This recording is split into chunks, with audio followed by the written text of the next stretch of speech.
nagkumpil na isa kayo sa buhay ay pananagutan ng Panginoon at sa pagdiriwang ng muling hapunan, muli-muli kayong nagsanto sa hapag ng kanyang pagmamahal.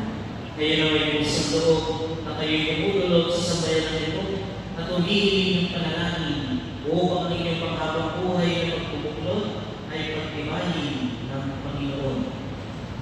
At kayo naman, mga kapatid na natitipon ngayon, ay manalangin para kay Melda at Ate Carla at bumaspalad silang ng gabi bilang magkaisang bitbit sa ating sambayanang Kristiyano. Hinihiling ko ngayon na kung katapatan ninyong ipahayag ang inyong damdamin sa isa't isa.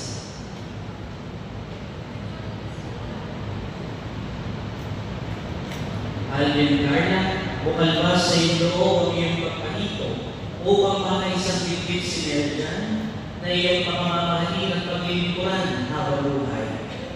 Opo, Padre. Melda, bukal ba sa iyong loob ang iyong pagpahito upang makaisang bitbit si Alden Carla na iyong pamamahalin at paglilingkuran habang buhay? Opo, Padre. Nakahanda ba kayong gumanap sa inyong pananagutan sa simbahan at sa bayan na umaasa ng inyong araw-galing ng mga sukling na ipagkakaloob ng buong may kapal upang sila ay malaki bilang mabubuting mamamayang Kristiyano? Opo, Padre. Opo, Padre.